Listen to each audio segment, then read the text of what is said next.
Hey guys, this is E with Scrapbooking with Me, and since it seems that my stitching videos will not add to my regular videos, and I've had a lot of people request to see a stitching video, I'm just going to do it as a separate video. Now what I'm going to be working on is some things that I actually made in the video right before this one, and I will link it below. But if you want to see how I stitch and what I use, then hang on and we will get to that. Now, my machine is an old Singer Futura.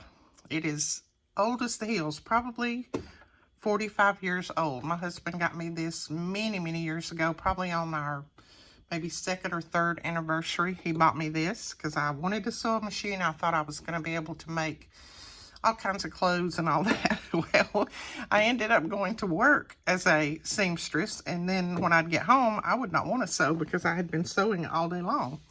But anyway, got me this. You can see it used to be all white like this, and now it's just all faded out, but it still works, so that I'm not going to complain about it.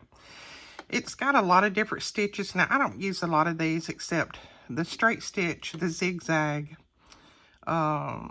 Sometimes I'll do this one here. I think that's cute. It's a little leaf stitch. I have done quite a few of these just on pieces, but I don't use a lot of them. And then this sets your stitch width, and both of these set basically your stitch width. And then, let's see, I've got it threaded with just some brown thread, and I get my thread off of Amazon. I buy it. It's in spools. Let's see if I can. It's in spools basically like this. And I just get it off of Amazon. You can buy it for a little bit of nothing off of Amazon. It's a very good thread, very strong. It doesn't break like a lot of your Walmart brands do. So that's what I use on my stitching. Now, I have tons of people who ask me what size needle I use when I stitch on paper. Let me see if I have one of my needles in here. And if this is too loud, I will try to turn it down because I am right up against the phone. I don't guess I have one in there. But I will tell you, I use the needle that comes with my sewing machine. This is the needle, the exact needle that you would use if you were stitching material. I don't change my needles out. Now, I will say this, if I'm going to stitch on something that's very thick, then I change my needle out and I go to a little bit stronger type needle. And I will list a couple of the needles that I use below as well. And like I said, I have a Singer, so I use the Singer needles. If you have a different kind of machine, you might look and see what, what those brands need to be. But I will list them below. So this is a envelope that I just covered with some book page, and I'm going to stitch around this. So I would probably, now this is going to take up some of my pocket when I stitch down through here, but I don't care. I like how it looks.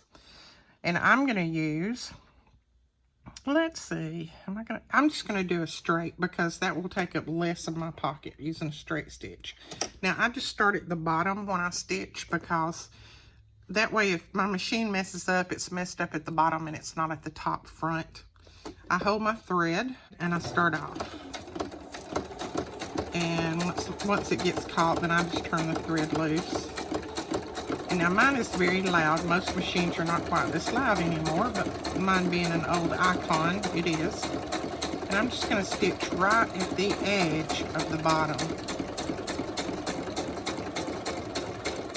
Now when you get to the corner, a lot of machines now will stop with the needle down. Mine doesn't do that. Like I said, it's old. It doesn't do that. But I just make sure the needle is down, and then I lift my pressure foot a little bit and I turn it. Then I just stitch right up the side. And I use mainly brown thread, or this is more of a taupe, I guess. But you can change your threads, use whatever kind of thread that you prefer. I use white when I'm stitching on something that's dark, so just so that it'll show up. But this is a vintage little journal that I'm working on, so I just wanted to use the brown.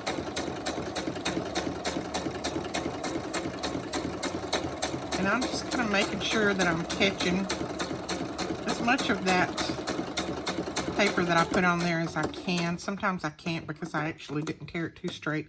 And see, I just turned until my needle is down, lift up my pressure foot just a little. Let's see, I need to go one more stitch. So I'm going to print one more, lift it up just a little, just until I can turn it. And then this is just a tiny little curve, so I'm just going to follow the curve right down through there. Okay. I worked as a seamstress for about, probably 15 years, and when I was very, very young. And I'm telling you, stitching on paper is completely different than stitching on your material. I'm going to go ahead and run a stitch down through here just so that it will, see when I fold it, that you'll see the stitch down through there. Just look more finished. Now, I will say this because I know I'm going to have people say something about, I don't have a sewing machine. You do not have to stitch on your projects. This is just something that I like. And I've had a lot of people who have asked about this and about me showing the stitching, so I thought I would. But this is not something that you have to do. But if you want to, I will tell you, there are tons of like yard sales and places that you can get a very inexpensive sewing machine. I had a friend that got one the other day for $20, and it's almost brand new. You know, people buy them and then they realize that that's not what they want to do, and so they just get rid of them. So there's that, stitched on that, and then this has got to be decorated. And then this is one of the, this is like a ledger journal that I'm making. I'm making some of these. So I'm going to go ahead and take the pages out, and then I'm going to stitch around this. But on this, I think I want to put a zigzag stitch. So I'm going to change it to zigzag. Again, I'm going to start at the bottom. Let's see, let's start at the bottom back. And then if I mess up, it'll be at the bottom back. I had to readjust because I actually hit the wrong zigzag stitch.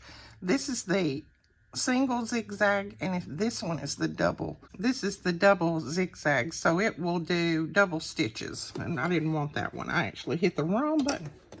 So now we're going to take off. Now I'm doing mine where it's very little zigzag. It's just almost like a scallop.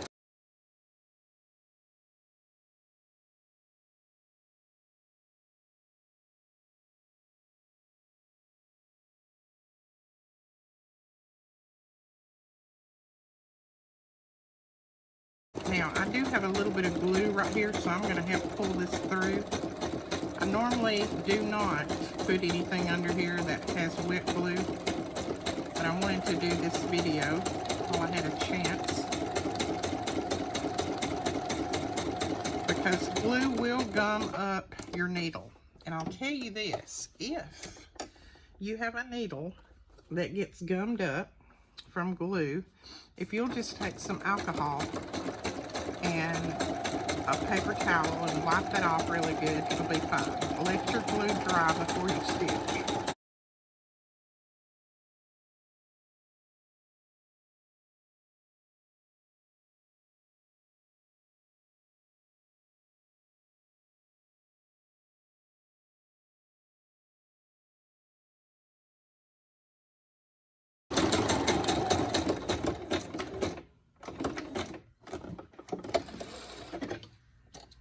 Okay, now a lot of people leave their stitches hanging. I like to cut mine off, but that's the little scallop zigzag, as I call it. It's just very little zigzag and more of a scallop. Okay, so that one is finished. And we'll do this one, because I actually have two started. I started this one a long time ago. So again, I'm going to start at the bottom back, just to make sure. But since I started at the bottom back a little bit ago, and I did mess up, I was able to correct that.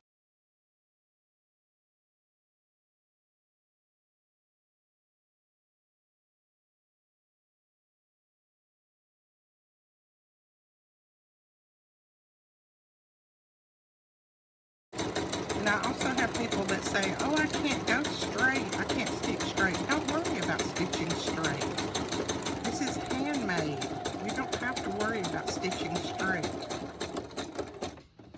Practice on some paper, scrap paper.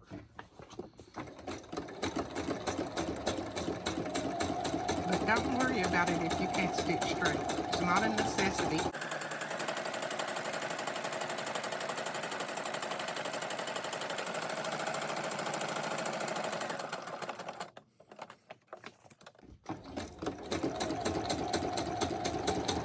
Well, I said I hope I don't run out of bobbin. Look what happened. I just ran out of bobbin.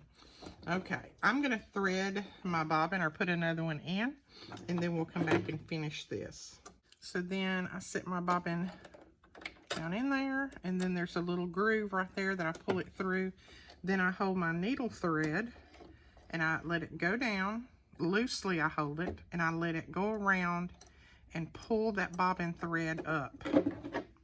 Like I said, some of the newer machines do this automatically for you. You don't have to worry about doing that, but mine is not one of the newer ones. So, and then I just put my little cover back on. Okay, now we can go back to this. Now where this messed up right there, I'm just going to pull the thread to the back or to the inside, and then I'll slide this right back under wherever that stopped.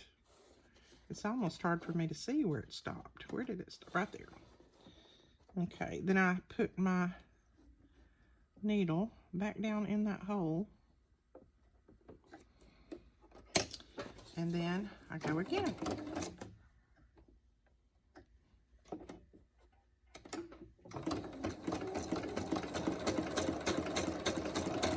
And I don't worry if it's not hitting the same holes as it did before. That doesn't bother me.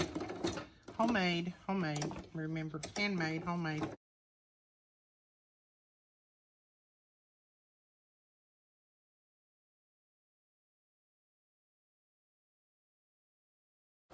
Now that little button right there is just a back stitch. I usually put one little back stitch in the end of these. It just holds the thread that keeps it from tearing out. Now I can clip, should be able to clip all this off, and then you won't be able to tell that I messed up. Maybe too much. Anyway, not enough that it's going to hurt anything. Now I also had somebody that asked, could I please show how to stitch around a tag? So let me see if I have a tag in here. I do actually. I have this one. Now this is not a tag, but this is the tag that's made like that. I do my stitching around tags the same way. I start at the bottom, and I'm going to do that little scallop zigzag. You could do straight.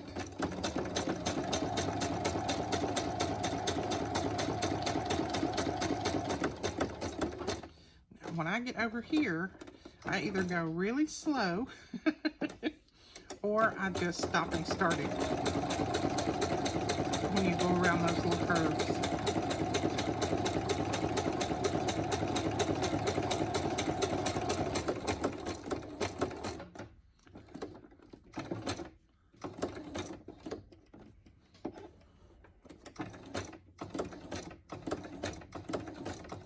Sometimes if you'll go real slow, you can just hit one little stitch at a time and get around that curve without it being too much out of control.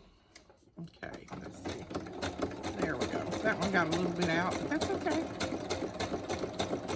Stitching around curves is hard for me. I don't know if it's hard for everybody, but it's very hard for me.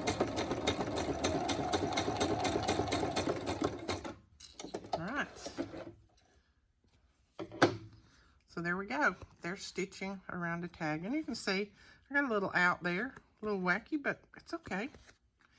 And on the back, if this bothers you, that sticks up a little bit, that stitch where the needle pushed the paper up, take the handle of your scissors or your bone folder or something and just press that down all the way around, and that will go right back down in that hole, and you won't feel that. It won't be a rough on the back. That's something I learned from Rhonda without an H. And she is on Etsy, Rhonda without an H, R-O-N-D-A. She does beautiful work. All right. Okay, guys, I think that's it. If you want to see anything else in stitching, let me know, and I'll try to get it up. I'll try to do the best I can. I was a seamstress for years, but I stitched on material. I am not a professional, but I can teach you a little bit about it if you want to learn. Just let me know any questions that you might have. We'll talk to you guys later. Thanks so much for watching. Don't forget to give us a thumbs up and hit that subscribe button if you don't mind. Bye-bye.